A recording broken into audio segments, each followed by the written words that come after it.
interview with Ursula Murden, birth name Jan, for the Virginia Holocaust Museum, Richmond, Virginia.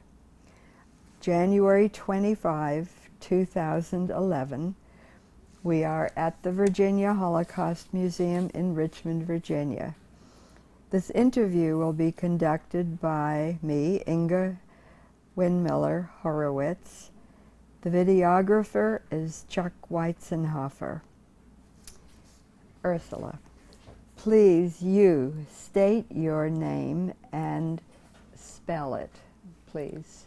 I'm Ursula Murden, URSULAMURDEN. And your birth name? Is Jan, J-A-H-N. And your age? I'm 82. And birth date? December 16, 1928. Please tell me and where were you born? I was born in Kassel, Germany. Kassel. Mm-hmm. Can you spell that? K-A-S-S-E-L. And that is in the district? District or state of Hessen. Hessen. Yeah. Mm-hmm. Okay. Please give me the names of your immediate family, beginning with grandparents. My grandparents from my father's side is Heinrich Jan and Emilie Jan.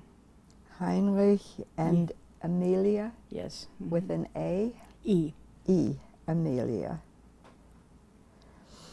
And your mother, and were they living? Did you know them? They lived, oh yes, I knew them very well. They lived with us when we were little, till they died. And on your mother's side? My mother's side, it's Otto and Frieda Püchler. P-U umlaut C-H-L-E-R. Püchler. Püchler. Mm-hmm. And your parents' names? My father's name was August Heinrich Jan. And your mother? My mother's name was Elsa Frieda Jan. Elsa? Mm-hmm. E-L-S-A? Yes. Mm-hmm. Frieda. Frieda. And your sibling?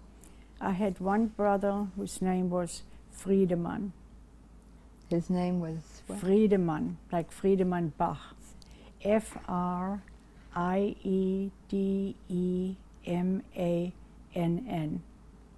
And middle name was, you said? Tankmar. Oh. Oh my goodness. T-H-A-N-K-M-A-R. T-H-A-N-K. Mm-hmm. M-A-R. M-A-R. Was that a family name? No, I don't know where it came from. I think it was one of my aunt's husbands. Was he, which one of you when was he born? He was born on February 6th, 1927. Just a year? Mm-hmm. 2 years, close to 2 Mm-hmm. years before you. Describe briefly your childhood growing up in Kassel. The town size, go ahead. Yeah, Kassel is about in the middle of Germany, had a population of around 200,000.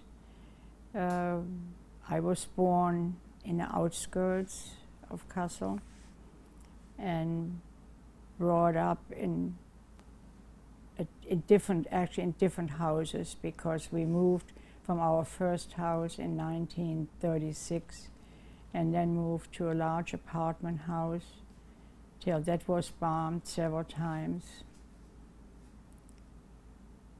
And it was rebuilt and we used to move back, and then towards the end of the war it was completely bombed. So you moved in 1936 to the apartment house. We moved to the apartment house, and when was that bombed? That was bombed in 1940, 1941. Early. 1943 and 1945. 3 different times. 4 different times. 1941, Mhm. 1942, 42, 43, and 45 completely. Mhm. and were you did you return to this apartment each time? Yes, it was rebuilt. Rebuilt. Yeah. Except the last time, it was completely Yeah. bombed. Mhm. And between those times, Mhm. you lived where? We lived in different apartments for however long it took to rebuild the damage, Mm-hmm. and just temporary housing. What were the predominant industries? What were they after the Allies in bombing Kassel? Since we lived in what we call the western part of Kassel, I really didn't have much of an opportunity to go to the eastern part where the industry was, but I think it was Henschel locomotives, airplanes, Trains? yeah, trains, airplanes, tanks, just different industries. So it was the eastern part. On the other side, it was divided by a river, the city, and on the eastern side of the river, it was predominantly industry. Mm-hmm. So this was war equipment that was being made in Kassel. I'm sure. Mm-hmm. What was the number before the war of the Jewish population in Kassel?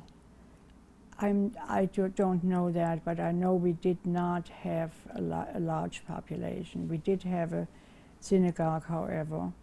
One synagogue? One synagogue. Mm-hmm. Mm-hmm. Were you ever in the synagogue? No, I was in front of it after it was burned at the Crystal Night. It was burned? Mm-hmm. In 1938. Mm-hmm. Mm-hmm.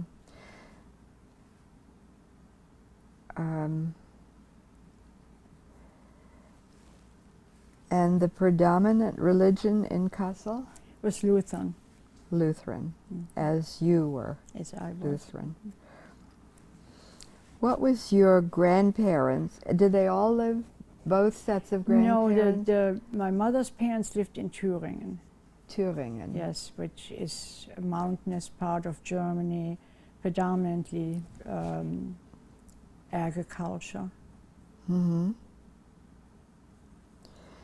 And my father's family, my father was born in Murden, which is a small town about 25 miles north of Kassel. Uh-huh. And they moved to Kassel in 1928. And they lived with you, or you lived together? My grandparents lived with us. Mm-hmm.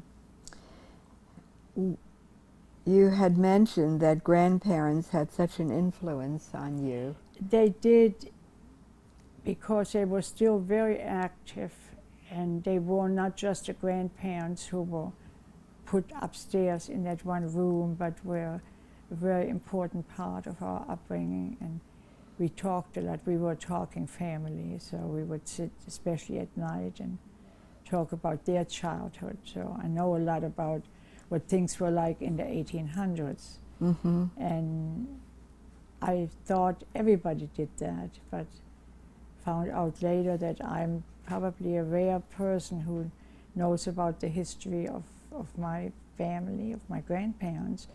And my grandmother was a very pious, honest woman. Pious what? Pious in a religious way. Mm-hmm.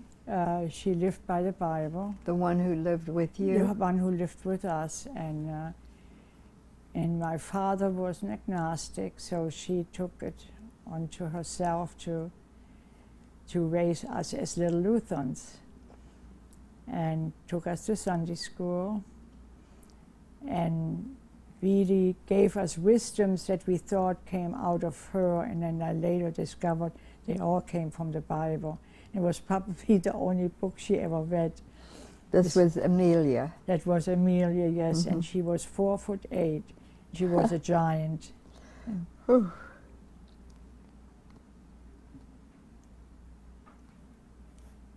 And she was strict with us. My mother would travel with my dad, and then she took care of us. And when my parents came home and my mother asked, were they good? She would say, of course they were. And then my grandfather would say, good. She knew, of course, siblings fight. But So, what were your parents doing? They worked together? no, my mother was a homemaker, Mm-hmm. and my father was a CPA. A He what? worked a CPA. CPA. Mhm. An accountant. He worked, before he came to Kassel, he worked for a Brazilian tobacco factory that I think went bankrupt in the 20s. And Mhm. then he moved to Kassel. He was hired by the city of Kassel as a controller. The city. Yes. Mhm. Mm-hmm. And he also was head of the Youth Hostel Association of Hessen. And Oh. that was an organization who built and rebuilt old castles and transformed them into youth hostels. He was an avid hiker and a nature lover, so he put all of his spare time into looking after the youth hostels in Hessen, and then my mother would go with him on weekends. I see. Mm-hmm. Huh. So those were your early influences. What was your education until age 10? Your Germany formal- had a different educational system than America. You could go through 8 years of elementary school and then leave and go into a trade, or you could go to something like middle school, Mhm. but you first had to go through 4 years of elementary school Elementary. and then 6 years of middle school. Well, I went to gymnasium. I went to 4 years of That's later. later, yeah. But But let's up to talk- 10, I went to elementary school. Uh-huh. And you had friends in elementary school. I had a lot of friends, yes. Mm-hmm. And we played outside, and I guess that's how you make friends. Yeah. You know, you couldn't come and bring your kids into your house because it got dirty. Yeah. So there was neighborhood It was play. neighborhood, and we'd play, and there were gardens, and Mm-hmm. we'd play outside. Were any of these friends around home? Were there any Jewish people in your neighborhood? Yeah, I had 2 good friends who were Jewish In the neighborhood? in the neighborhood. Mhm. Mm-hmm. Were you in their homes sometimes? Not in one, only later, but in one who was really close to me. We were on a gymnastic team together, Mm-hmm. and I went into her house. And at school, were there Jewish children? These were also in elementary school, and then later in gymnasium. So the same friends. The same were in friends, the yeah. neighborhood and in Mhm. school. These were girls. Girls, yeah. Do you remember their names? Yes. What were they? Yeah, one was Margot Nordschild. What was it? Margot Nordschild. Nort. Nordschild. I have to drink some water. Yeah. How Mhm. do you spell the last name? Nordschchild.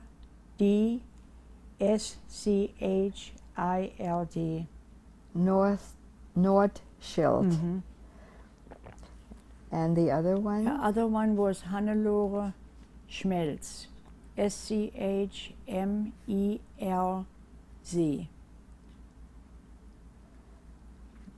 Schneld. Schmelz. Schmeld. Mm-hmm. And the last letter? Z. Z. L-C. Yeah, Schmelz. Mhm. Okay.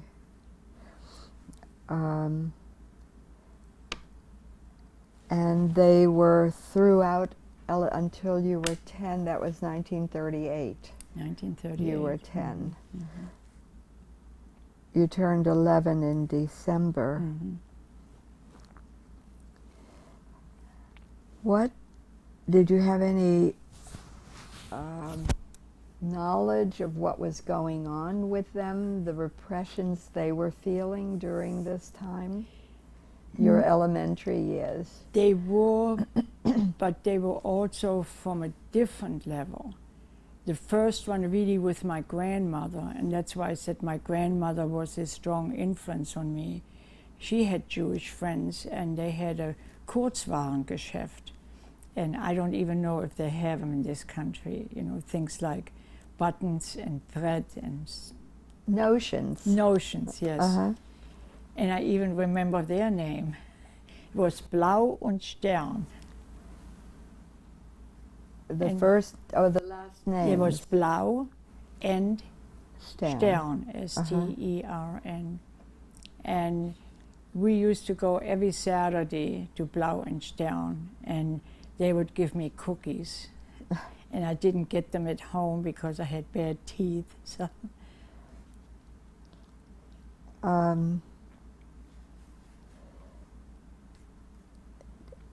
And did they talk, or did anybody talk? What happened, I think I have a very good memory, even all the way back to when Hitler came into power. I mean, I have very vivid memories. Mm-hmm. But with this Blau und Stern, especially one time, and it must have been in '34, we came and there were what we called the brown shirts, Mm-hmm. which were probably SR, you know, the storm troopers, Mm-hmm. in front of this door, and they wouldn't let us in.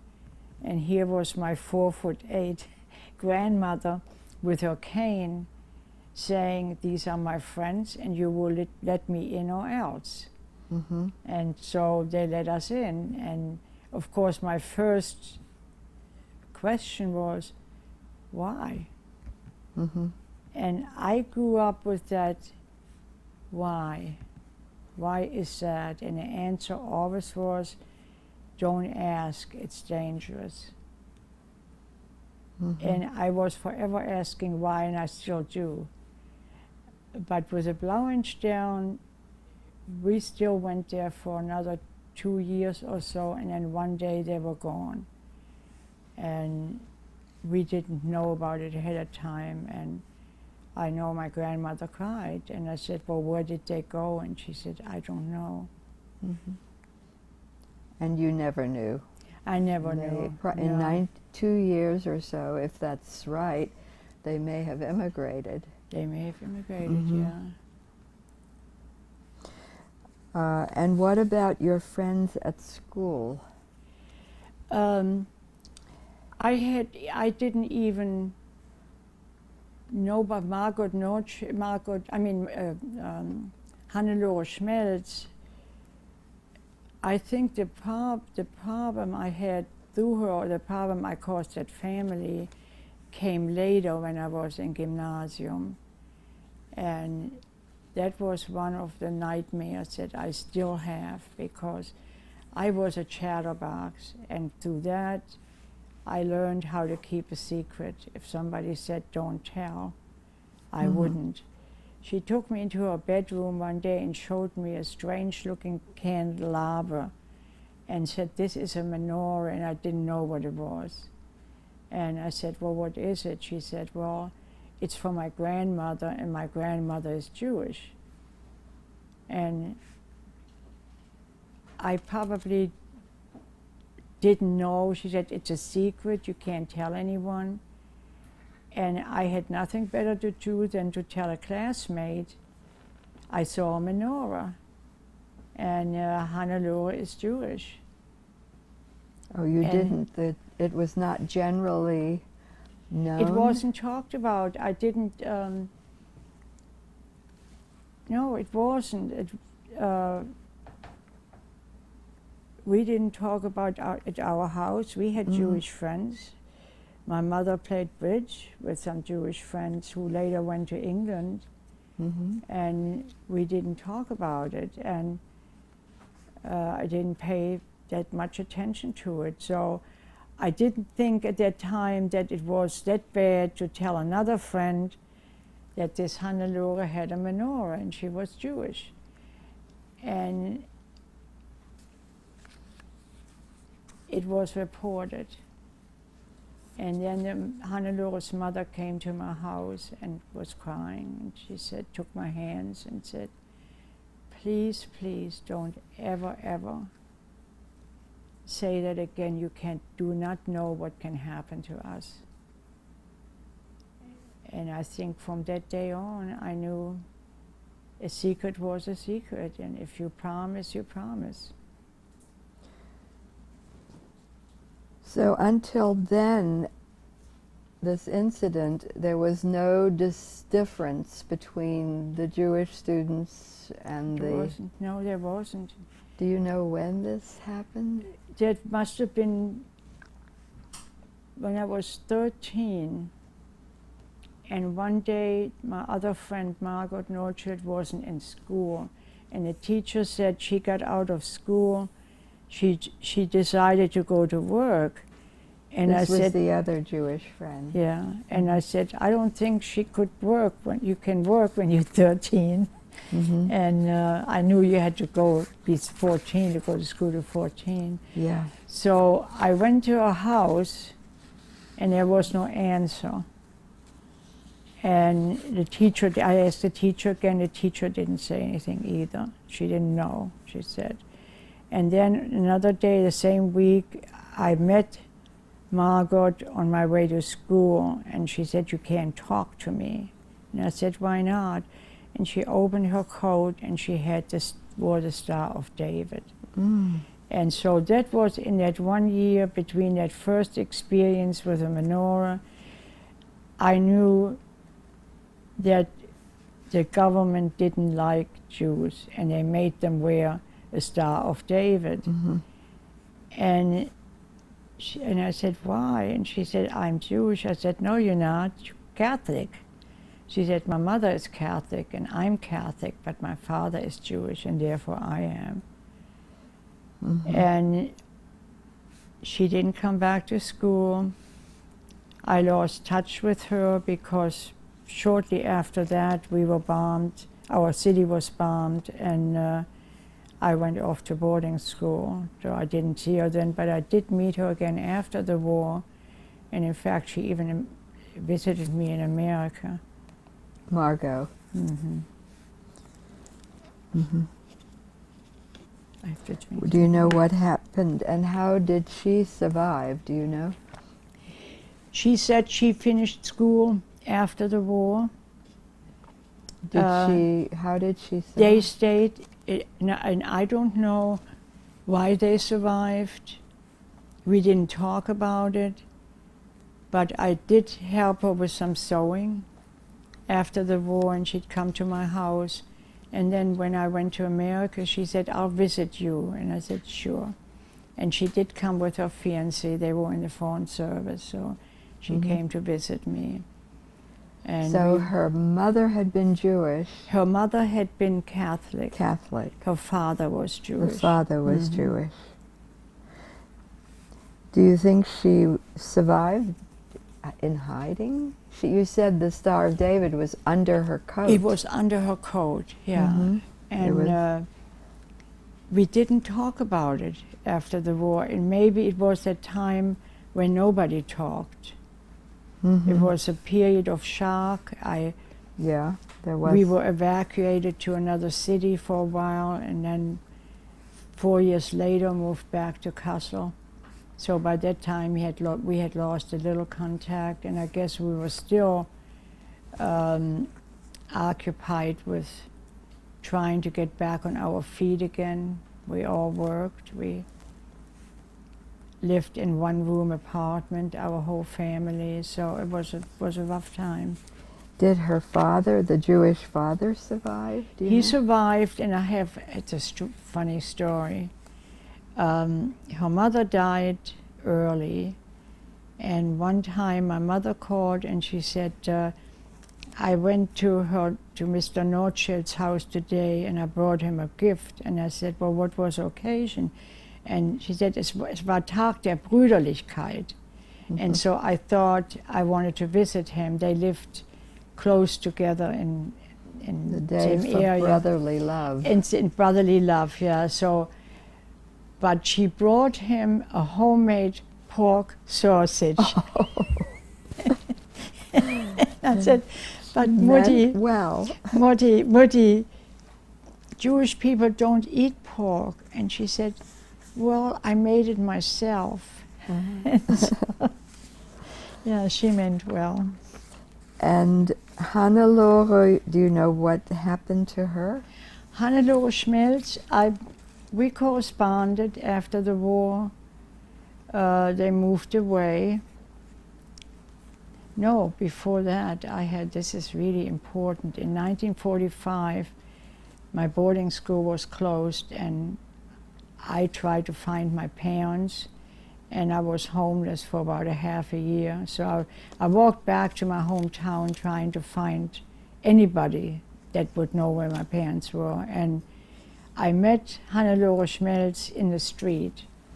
So she And was still in Kassel. She was too. still in Kassel, and I lived in a beautiful apartment. And she said, you know, where do you live? I said, nowhere, I live in my garden house. And she said, well, come home with me. So they took me in, and I stayed with them for about a week. And then I had to clean too much in that house. I had to work too hard. So I said, I think I'm going to go on and try to find my parents. And went back to my garden house. But I thought it was amazing, you know, that they were still there and survived. And then Hannelore's mother told me that they had false ID papers, so they could prove that they had no Jewish blood in them. Oh. So that was That they how survived. it happened. Yeah. Very lucky people. Yeah. Were you keeping a diary at that time? I was keeping a diary as long as I could write. Really? I got my first little, they called it Poesie album. It was a little album or little journal. And my father wrote into it, was mich nicht umbringt, macht mich stärker. That what doesn't kill me makes me stronger. And he lived by that, and I think I did too. Yes. And so everybody would write something in it, from roses are red, violets are blue, to, you know, I love you forever. And then as soon as I could write sentences, I wrote a little diary. And I had that diary till the end of the war, and then it burned in our house. And after the war, I started writing a diary again and threw it away when I got married. Threw it away? I threw it away. I left it in Germany. I tore it up, left it in Germany. And then when I came to America, I wrote again, and I still write a journal now. Now, when we did go further until Yeah. you were 13, you were in gymnasium, but back to your 10th birthday, you brought something, and we'll look at it later. What happened then? When I was 10, I think every German child, from what I learned since then, I joined the Hitler Youth, and we were told that if we didn't, we could never go to gymnasium. We could never go to university. So you either joined or your future would be bleak. And we joined when we were 10 years old. And my mother was given a mother's cross. And it said, it had a swastika on it. And it said, to the German mother. And the backside had the signature of Adolf Hitler and my birth date. So it was a personalized medal of some kind. I did not find that till a few years ago, till actually after my husband died. And I think it was in the papers that we had in East Germany. You know, we had memorabilia, books, picture albums in East Germany, and they were brought to the West, and we sent it home, and they were in our attic. And when my husband died, our children cleaned out the attic, and I found all kinds of stuff up including there. this cross. Including this Mother's Cross. Your brother must also have had to join. He had to join earlier. Reluctantly, yes, earlier. And he was also not very good at it. What happened when you were in the Hitler Youth? What did you have to do? You met 3 times a week, Wednesday, Saturday, and Sundays. And I think it was Sundays to keep children from going to church. And because we had to meet Sunday morning, and it was almost all day. And it was mostly sports or hiking. There was a lot of hiking over weekends, and you'd sleep in tents. And then Wednesday and Saturday was singing. And singing songs, you know, folk songs, and probably party songs too. I don't remember. I have a songbook at home, and I looked through it, and they were actually only old German folk songs. And we went, during the war, we went to hospitals, to field hospitals, and sang. But it was mostly just getting together, you know, getting together with people in the neighborhood. Was there indoctrination? You know, I couldn't tell you. I really don't know. The only thing I remember is that I had piano lessons from when I was 10. And my piano teacher, went to the conservatory, had a bust of Adolf Hitler on the piano. And she said, first you have to pat Adolf Hitler's head. And I said, well, next thing you ask me, do I kiss him? And she said, didn't like it, but. So you don't remember doing things that were patriotic, or?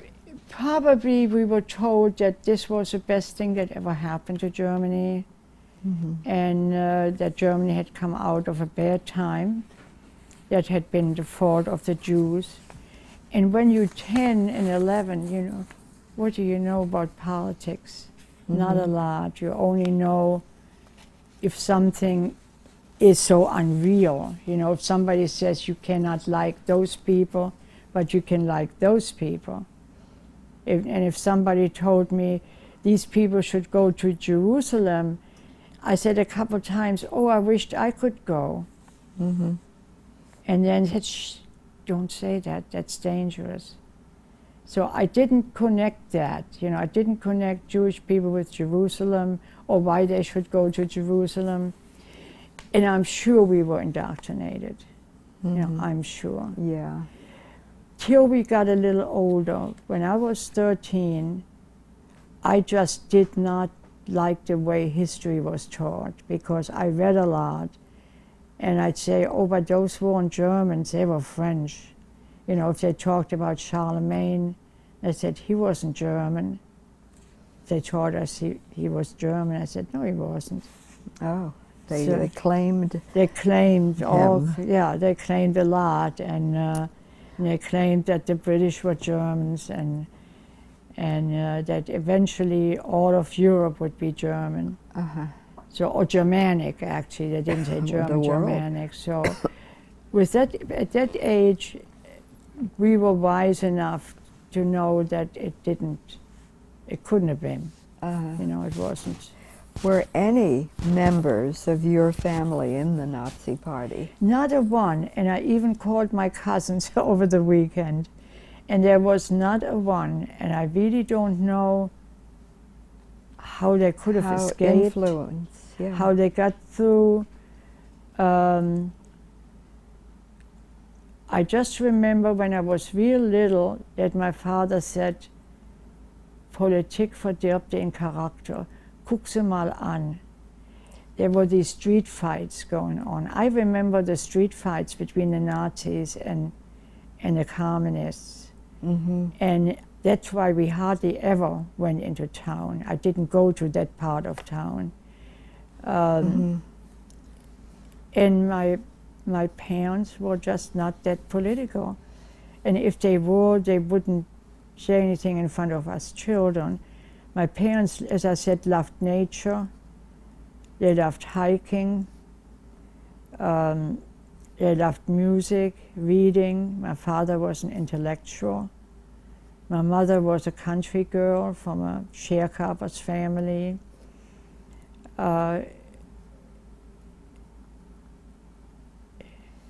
They were You good, heard straight. about the street fights, but you didn't. I saw them. You saw them. I saw them. Mm-hmm. And they stopped in 1933, right after Adolf Hitler took over. And I remember even the day when Adolf Hitler took over, because they were assembling on a big parade ground behind our house and had all these torches and was singing. And my brother and I climbed out of the window because we thought that was so nice, that singing and the marching. And we marched with them all the way up the main street to the top of the hill to the castle, till I started crying and I wanted to go home. I was only 4. And then somebody drove us home, and by that time my parents had missed us. They had gone to bed, they wanted to go to bed, and looked into our rooms, and we were gone, so they called the police. And then when we got home, there was a police with my parents, and I don't remember the punishment, but there must have been some. And where were you going to? We were marching with this whole, I mean, hundreds and hundreds of people with torches and singing and a band. And it was so exciting. It was so exciting till I got cold and hungry.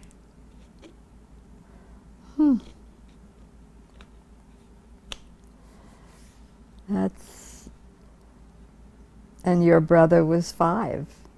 So. Well, he was 6. Or 6. Yeah, and he was always the one who would talk me into things. I probably would have been good. Wow.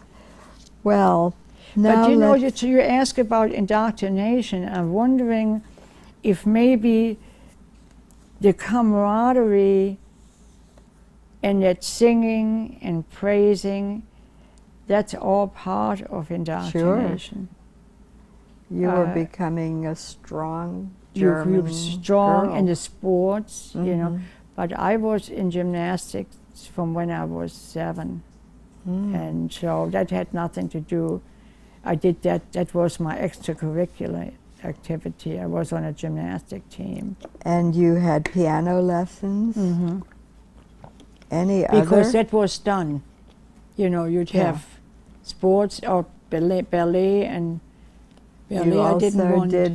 You didn't do ballet? I didn't do ballet, no. I just did gymnastics and piano. Piano.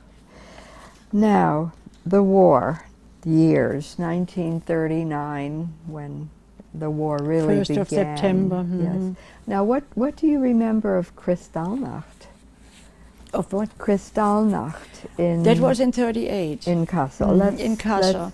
Well, we lived, by that time, we lived in that apartment building, and it was we had large windows, and it looked down on the city, and we saw fire. And it seemed that the whole city was burning.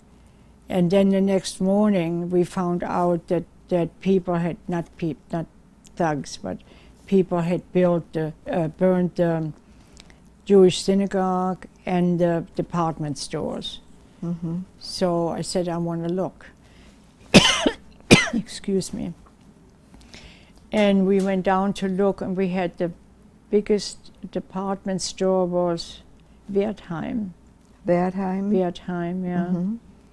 And several others.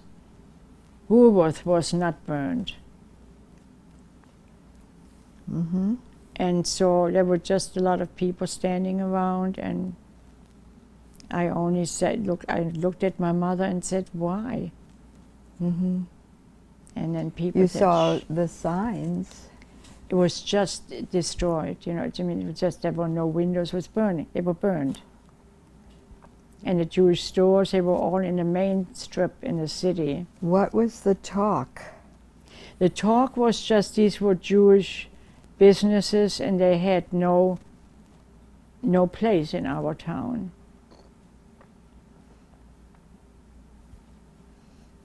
How did you feel about that, or did you? No, I did. I thought it was awful. I just, you know, why do that? We don't have a war. You know, why burn buildings and why destroy things if there isn't a war? And of course, I was, what, 10? Mm. So then the war begins, and were you, let's see, were you affected immediately? When did your brother have to enlist? My brother was drafted when he was 14. 14? 14, and he was drafted into the anti-aircraft. So what year was that? He was born? He was born in 27, so that would have been 41. 41. Yeah. And he was, at first, he was in an aircraft station outside of the city, and then later he was about 15 minutes from our house, so we could hear the cannons whenever we had an attack, and said, well, at least they're still alive or they wouldn't shoot. Mm. So he remained in anti-aircraft He remained for a while. in there for a little bit until he got into trouble, and then he was going to, he didn't want to wear a swastika armband because he said, I'm a soldier, I don't have to wear it. He didn't want to get up in the morning because he said, we stayed up all night. He wanted to smoke because he said, I'm a man. And then the worst thing he did, when the school administration wouldn't give in, he tried to talk several of his friends into turning the guns around and pointing them at City Hall. Oh, boy. So he wouldn't have lasted either. No. So then they put him on trial, and I guess a judge decided that there was a foolishness of being a child, and they put him into the labor corps. Labor Corps? Yeah, that's what the Arbeitsdienst. Mm-hmm. Mm. And what was that? The labor corps, those were the ones that dug trenches along the borders. You know, probably the Westwall was already built, but they built trenches all over the place. So eventually they must have thought that eventually we would be invaded. Mm-hmm. We just didn't think much about it. He just would say, well, we dug trenches again.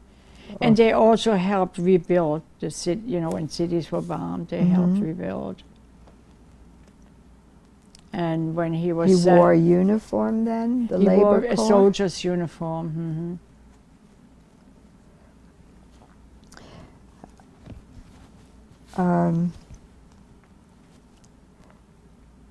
Eventually he went off to fight, right? He went off to fight, and He was in the Wehrmacht? he was in the Wehrmacht, and he fought in France, and was part of in the Battle of the Bulge. In part of what? The Battle of the Bulge. Oh. And then their unit withdrew, and they were sent east. And then one night in January 45, he made a detour he was sent east, and they were, I guess, sent individually, not in trucks. They probably didn't have enough. They were sent by train. So he left, and he made a detour through Kassel, and came home for one night. Mhm. He said he just wanted to say goodbye because he was going to fight the Russians and he probably wouldn't see us again. And that evening, So that must have been after the Battle of the Bulge. that was in 44. That was winter, December 44. And they When did he withdrew. come home? He came in January. January 45. Yes. Mm-hmm. Just for one night. For one night, yeah. And that was one night we listened to BBC in a closet. You know, we had a blanket over our heads and we were listening to BBC and heard the American news or English news. And that's when he told me that the Germans did things that we would have to be accountable for. That he had met some older soldiers who had fought in the East and then been sent to the West, who told him things about concentration camps in They Poland. were being driven back from the East. Those were and he had met older soldiers, and probably in France, because people were being transported back and forth. Mm-hmm. So, and he said they had concentration camps, and he told me a little bit about them, and I said, I can't believe it. He said, well, you have to. And he told you or the whole family? No, he told me. My father wasn't there. We don't know what he did. What did he have to go into No, the he army? wasn't. He was too old. Oh, Yeah. But he still worked for the city. He was the Internal Revenue. He was a comptroller. I'm sure they needed someone to figure out how to rebuild and handle what was happening. Okay, we've been on page 1. We have 3.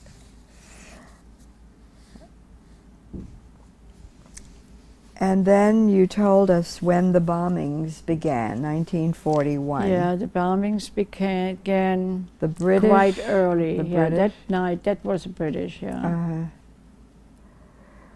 And actually, our house was the first one bombed in our town. And they said it was an accident, that the plane had been shut down, and on the way to crashing, they had released some bombs. And so there were 2 in our streets, and 1 on our house and 1 on a neighbor. So really, they were going after what was in the western part of the city, in the Eastern, yeah. But bombs landed. Yeah. Now, the listening to the BBC was illegal, right? Oh, yes, yeah. And by that time, I knew you couldn't say anything. Uh-huh. You know, by that time, you couldn't even say goodbye. We would say, bleib übrig, stay alive. Survive. Survive. Also, we heard the front already in 45, at beginning of 45. Uh-huh. And we couldn't say that. We would just say that the thunderstorm. A thunderstorm. Yeah, we said, you hear that? That's a thunderstorm. In the winter? Yes, in the winter. So and I think it probably happened after Stalingrad that people pretty much knew it was over. So you had euphemisms for... Oh, yes. You really, even privately. Even privately. And privately, we would smirk. Uh-huh. But I thought, and I was telling that to my friend this morning, the worst thing we had to do, you couldn't say good morning when you went into a store. You know, you had to raise your hand and say Heil Hitler. You still remember that? No. You were too young. I do know that this was going on, but this was during the war. It was required. It was required. And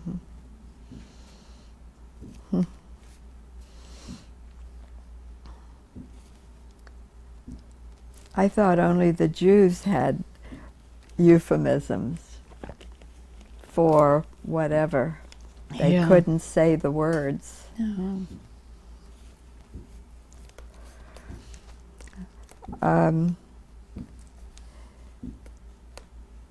And you remember your feelings when all this was going on.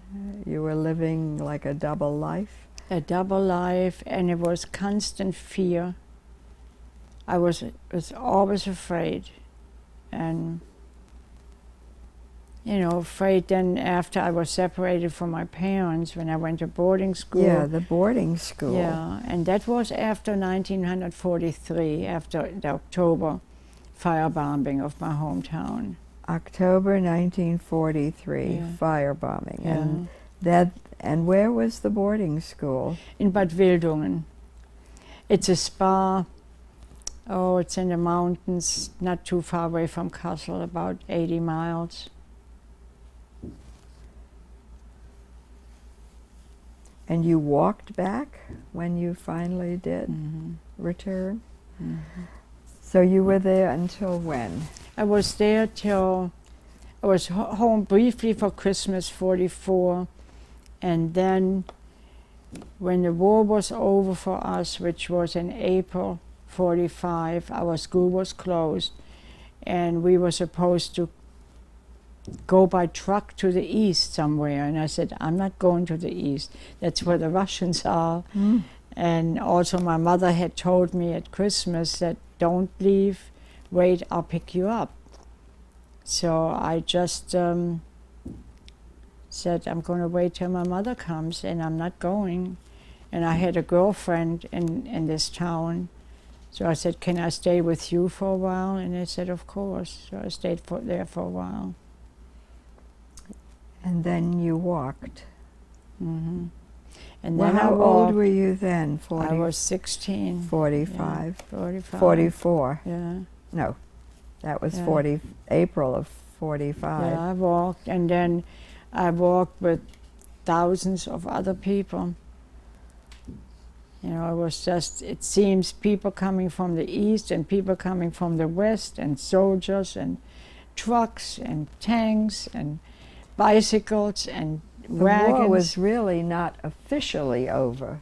It was not officially. For us, it was over. For me, it was over.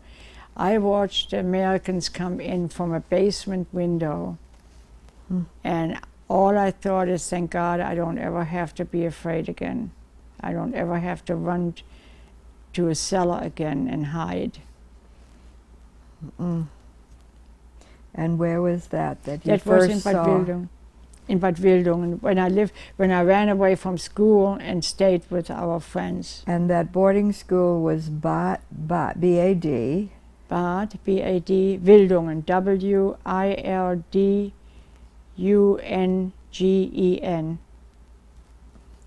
And so the Americans had already come there. They had just come there, yeah.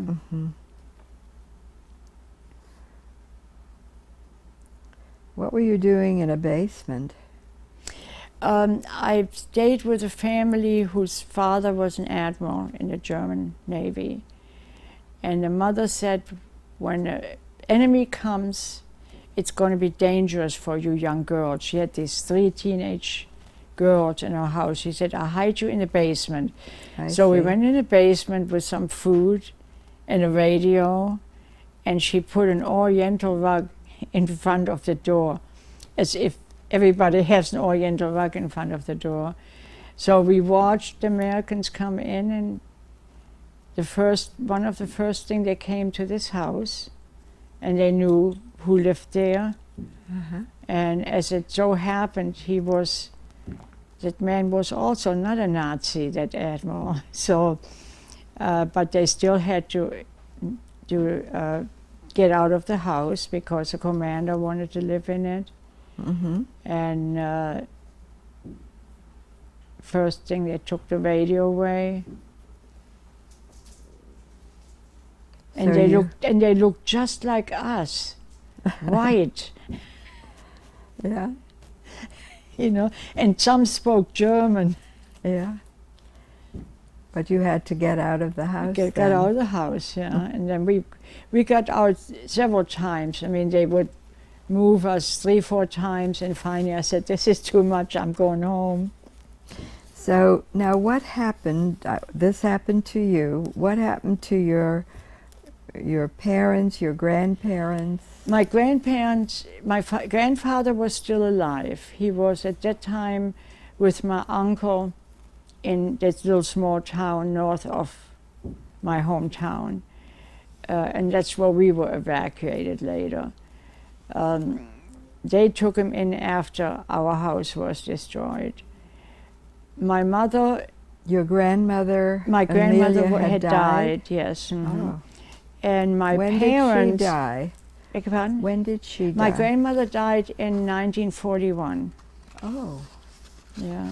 Early. Okay, go ahead. And my father and my mother were evacuated to a place where all the city employees lived. I see. It was some school outside in the country, and that whole school was evacuated into the Harz Mountains, and they got stuck there. That's why you couldn't find them. I couldn't find them, no. And then, of course, there was no communication. You know, no mail, no telephone. And your aunts and uncles and cousins. Did I you went to lose my uncle's any house. Beg your family? pardon? Did you lose any family to the war? I only lost cousins and uncles in the East. Mm-hmm. I lost one uncle in Stalingrad and 2 cousins in Russia. Mm-hmm.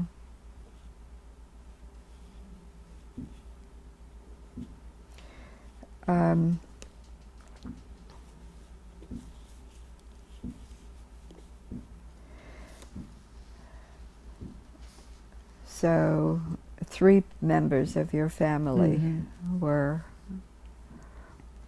killed, really, in the war. They were killed, yes. Okay. Now, briefly, your life after the war. By the time the war ended, you were 16. 16. Mm-hmm. Did your education continue? It stopped briefly, Mm-hmm. and then I went back to school, and we were only 8 in my graduating class. So we had school at our one teacher's apartment. And by that time I lived in the British zone, and my school was in the American zone. Mm-hmm. And I had to take the train every day and go from one zone to the next. So the class you went was in the apartment of a teacher Mm-hmm. that you had known before? Oh yes, mm-hmm. From the gymnasium? From boarding school. Oh, from boarding? And from gymnasium. They all went with us, yeah. Mm-hmm. What do you mean they all went? No, the teachers all went with us. When we were put into boarding school, the teachers went with us. From the gymnasium, I see. Mm-hmm. Oh, they created a school Right, yeah. there. I understand. Oh. So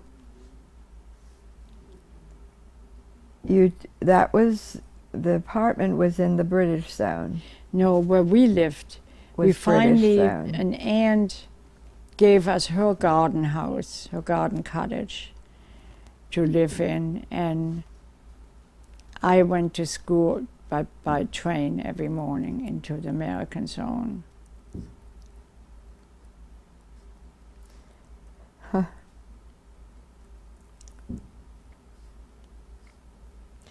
Okay, and then you graduated?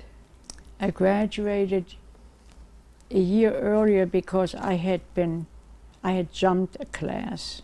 Mm-hmm. And when was that you graduated? In 1946. with this group of 8 At 8. girls, all girls. Yeah, we had all girls schools.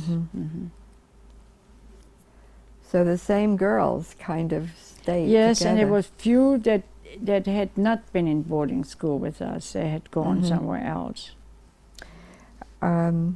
What did you do then? Then I couldn't get a job. And to get ration cards, you had to get a job. So I started working. First I worked in a kindergarten, Lutheran kindergarten. And then I didn't really make any money. It was just little spending money. And then an aunt said, well, you can learn how to sew. And I said, I hate sewing. And so, but to just get a job, I did it. So I learned how to sew. I took a 3-year apprenticeship. And then after 3 years, I just went into business for myself. And I sewed 7 days a week. And I went to the country to sew for food. To what? To sew for food. Because we still had ration cards for a while. And just sewed as much as I could. I didn't make a heck of a lot, but I made money. I worked. And then in the beginning, my mother and I cleaned hospitals at night. You were still living with your parents? I went from my parents' house to my husband's house, yes. And how did you meet him? My husband, I met him at the apartment of some people that had lived in America till 1938, and they came back to Germany and didn't go back, or couldn't go back to America for some reason. I didn't ask. See, I was so used to don't ask. And their son went to school with my brother. And when the Americans came, this young friend of my brother's went into the American Army because he actually had been born in America. And so he brought Bob home one day, and that was it. It wasn't love at first sight. It was friendship at first sight. Yeah. So you actually met through friends. And when were you married? In 1952. 52? Yes. And he was stationed? He was stationed in my hometown for 6 months, yeah. That's all? That's all. And then he After went you back were to married. sea. Yeah, he went back to sea. He was in the Merchant Marine. He was drafted out of the Merchant Marine, and didn't like the army. But wait, he was stationed in the army. Yeah, he had gone to sea. It was in the Merchant Marine. He was drafted from a ship. I see. And then he went to Germany for half a year at the end of his term, and tried him. And left and came back 8 months later, and we got married. He came back as a civilian. Okay. And so it was after you were married that he joined the Merchant Marine. Again, he was in the Yes. Merchant Marine before, yeah, and then Right. after again, yeah. He liked the sea. Yes, except I made him stay home. He still loved the sea. I still have a boat in my yard. Really? What army was he with in Europe? It's the first, yeah, the first. The First Army? Okay. And have you continued your sewing? I finally quit. I lost a lot of weight after my husband died, and I had all these beautiful clothes. And I said, I can make them all smaller. I gave them, most of them, to fish. It's fish that's for, needy. A charity. Charity, yeah. And I made some of them smaller. But so did you have a profession after you That were was married? oh no, I didn't. I taught at Berlitz School Berlitz? for a while. Uh-huh. Language. Yes. But then, No, I just used to go to school. I took college courses. Wherever we lived, I took college courses because I didn't have a chance to go in Germany. So I took them here. and then your children. When did you come to America? 52. Oh, that same year. Yeah. We knew a senator who got me a visa to come here. So actually we had one in the family. And how, and your children are? When were they born? My son was born in 54.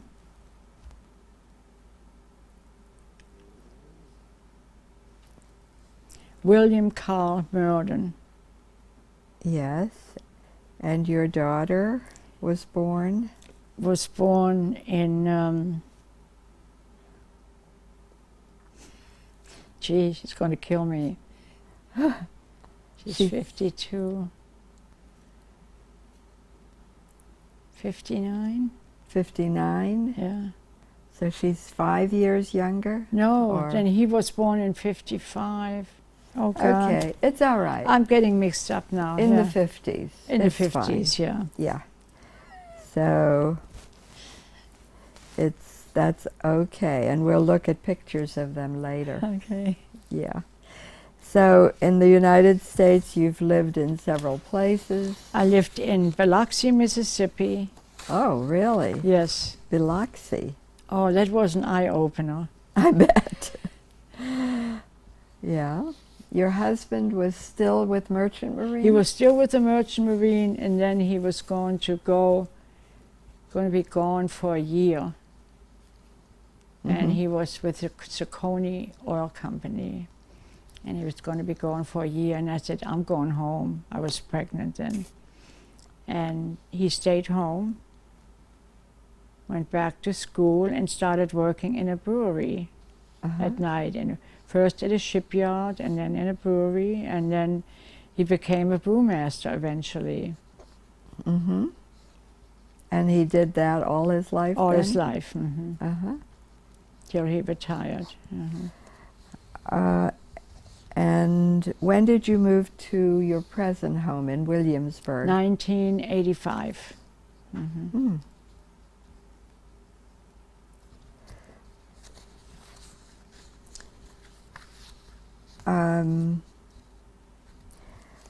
Now, you are very active. I was. You still can't keep your mouth shut. I You can't keep my talk. mouth shut now. I'm still political. I've worked in numerous organizations and charities, and wish I could do more, but there's a limit.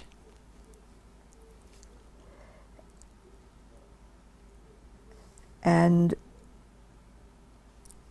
how do you think you were influenced by your World War II experiences, just in general, in your whole life and now? I think it strengthened me. I think it made me more compassionate than I would have otherwise been, or more caring.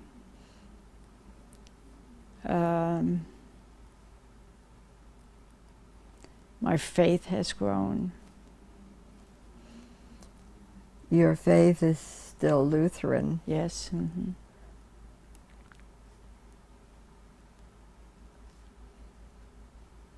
And I am so American, it's not even funny. I sometimes tell my German friends, we gave you the Marshall Plan. Yes.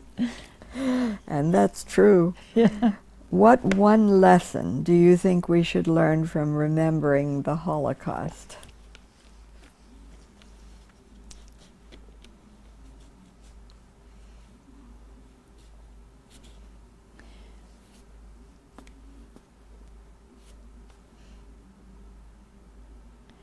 that it should never happen again.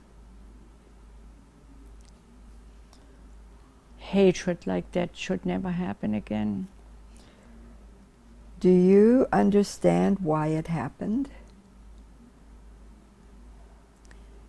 I think it was used by a small group of people to take advantage of a country that lost a war.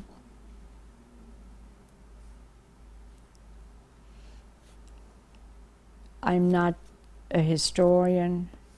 It may have started long before that, but that's my impression. It I was think built on what started long before. Yeah, it was for built sure. on that. I just read something by Goethe the other day. And By put Goethe. it by Goethe. I put it in my diary that said, "The individual German may be very honorable, but don't put them in a group." Really? Goethe And I was said really shocked. that You know, was- Mhm. and I don't know if it was something like mass hysteria that Mhm. caused this. Mhm. I look around when I came in here, I got sick to my stomach, and I saw those young German soldiers, and I thought these could have been somebody I could have married. Mhm. Yes. And I really didn't date a lot. I always would ask, "What did you do in the war?" Mhm. It just was that feeling that I would think, did they do something in the war too? Where were you? Where were you? Mhm. Yeah. How do you explain to children what happened? How do you answer people who say it never happened? How do you explain it? Well, you've explained it in a way. I think I explained Yes. it. Somebody at the temple in Williamsburg asked me, a little boy, "Why did the Germans hate the Jews?" And for a moment I couldn't answer. And then a friend of mine who went with me to support me said, "It's because the Jews were smart, well educated, hardworking, and that the Nazis had to blame somebody for the poverty. So this was the easiest way to blame it on somebody else." Mhm. And it may still happen nowadays that you blame. Absolutely. If On one somebody Jew else. does something, Yep. it becomes a thing. Do you see dangers in America, or what takes us to my next question, other parts of the world, in relation to this? Not in America, but what I see in America is a loss of civility. Loss Of civility. civility. And that's a disappointment, Mhm. because I love being here. I loved it when I came here, and Yeah. whatever happened the last few years is just something I don't like.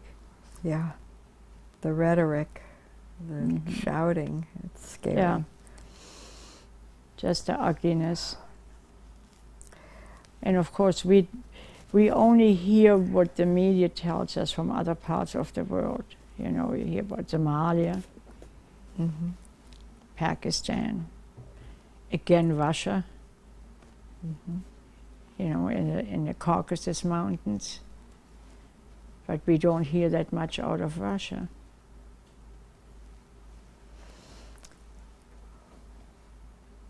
Do you have any last thoughts that you would like to share, Ursula? Yeah. For one thing, I really wanted to do this not just for my children and grandchildren, but to show how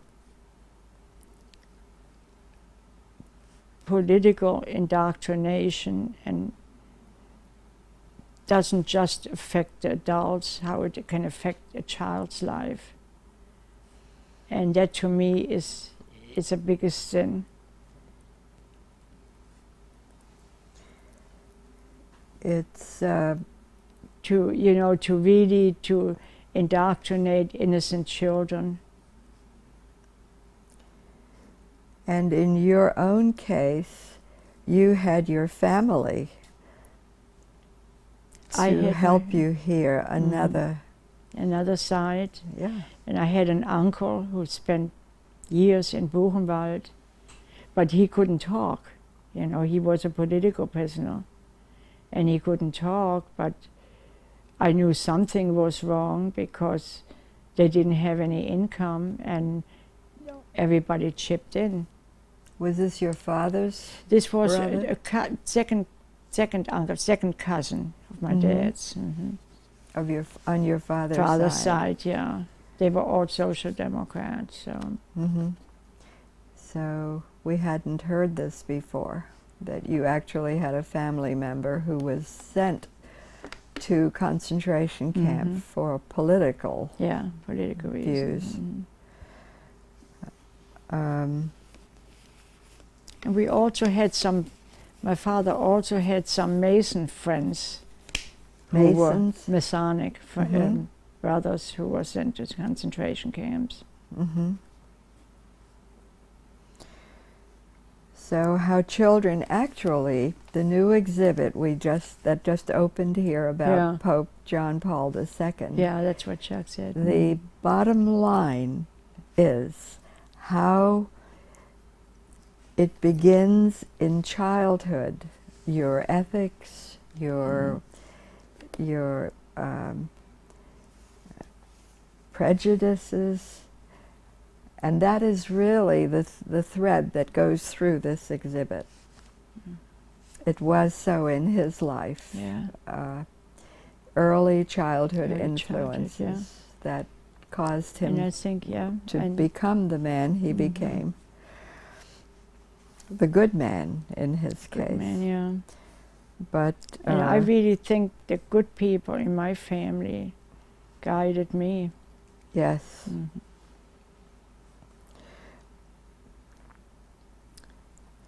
So your father this was a friend who was the Mason. Yes. Mhm. Uh-huh. And Masonic, that no other allegiance was allowed. No. And I know my husband was a 5th generation Mason. Your husband, Yeah, and you know the Masons still come to me. really, to Mhm. help you? They- Or? Well, they offer help. And last time I tried to be funny and say, so what is it you do for widows? And they said, well, we help with the artwork and anything you need wonderful. done.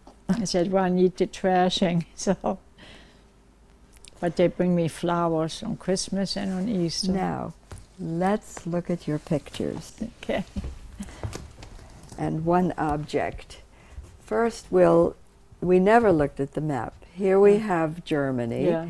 And show me Kassel. Okay. It's- Right here. Yes. It's right smack in the middle. And Czechoslovakia It's is here, here, yeah. and Austria is here, Yeah. and Switzerland below. And my mother was born here in the mountains. Thüringen. Yeah. And And this was Poland. this was a corner. Right here was a corner. This was Russian zone. This was British. This was American. I see. Russian zone, Yeah. British zone, Zone. And this and no British and American. Yeah. an American French zone. was down here somewhere. Mm-hmm. So, Let me let's put take. my bottle down. Whoa! There is the paper Oh no! that we were looking. Nothing disappears. Yeah. All right, now we had a slight mishap, and that can easily be fixed. Why don't you tell us now about the pictures without covering them so that Okay. the camera can see them? Yeah. And I'll give you my pen closed, and you can point. Okay. Is this all right? Here are my beloved grandparents who lived with us. Your Those father's. are the ones who told me stories from my father's side. Mm-hmm. My mother, my brother, that's me when I was just born. My father. Oh, we lost my mother somewhere Really? when she was 80. I don't know that we had her here. Yeah, we had her No, somewhere. She maybe she's back in the folder. I think so. I'm Yeah. sorry. She lived to be 80. She lived to be 80. Mm-hmm. In Kassel. In Kassel, yeah. So I imagine you have often gone back. Many, many times as I could. Mm-hmm. Okay, we'll leave that for now. Yeah, and here is my first day of school. Probably the first year of school, and here I'm 4. And that's my first memories when I was 4. So you can look. So in that picture you are 4 years, 4 years old with old, your and this brother was- and your yeah. mother. And this was the first house we had. My father, this is when I joined, well, this was actually a little bit later. I was 15 there in the Nazi youth organization. This was my father's house. Your father's house. Yeah, that's where he was born. Okay. Yeah, That was north of Kassel. north of Kassel. Mm-hmm. That was the end of actually 45. The end of the war. Yeah, or beginning, because I had a different hairdo then. And here we... Here's my brother, and I think he's about maybe in his 20s. He was sick a lot, and he was wounded several times during the war. Did he marry and have a He family? married, he had a child, and I got in touch with her again 3 years ago. We were separated for a long time, and I thought I needed to make peace. Mm-hmm. And so we went in here. That's one, me with makeup, Chuck. And here's my legacy, my children and grandchildren. And we'll just hold them Yeah, here. here's my son, Bill, his wife, Judy, Uh-huh. my grandson, Robert, and granddaughter, Mariah. And then here is my daughter, Suzanne, my son-in-law, Bo, and my grandson, Noah. And I have to comment on that too. My grandson is a second-generation Holocaust survivor. His mother and grandmother were the only survivors from Poland. And they got married 10 years ago and had a little boy, a little miracle baby. And finally, he's starting to go to temple. Oh, really? Yeah. Very interesting. Do your children live in Williamsburg? No, they all live in Washington area, Herndon and Weston. What do they do, quickly? Bill is Director of International Banking and Securities at the Treasury. And my daughter, I don't know if you want to hear that, is Vice President of the U.S. Saudi Arabian Business Council. Really? Yeah. Interesting. Yeah, they both have interesting jobs. Yes. Mhm. And your son-in-law? He has a business in Jordan, and he works for a defense contractor here, Mm-hmm. and she works for the State Department.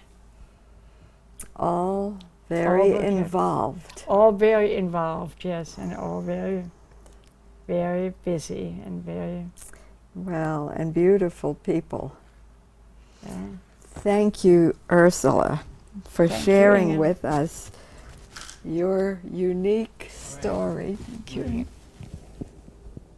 you're not finished. You didn't explain that. So we sit down. Yeah, I know. Does she want to tell about that? That's hanging up there. Oh, you didn't talk about this. Oh, well, we don't need it then. It's okay. But you intend to let the museum Yes. have it. Yeah, yeah. It's really, I didn't ever want it. And then actually the children said you can give it to the museum. The Gudermans are donors at the museum up in Washington. But the Gudermans, that's my son-in-law's family. Your My son-in-law's son. They don't name. want to talk about the Holocaust, that whole family. No. No, don't want to talk about it. Now the grandmother, I still met the grandmother, and the grandmother told me things that I haven't even seen. It shouldn't matter. it shouldn't we matter. believe, and we Mhm. are who we are. Mm-hmm. We are Yeah. people. And I always say there are so many other things to get upset over. You know. Yes. Thank you Yeah. again Yeah. for sharing this unique story. Thank you.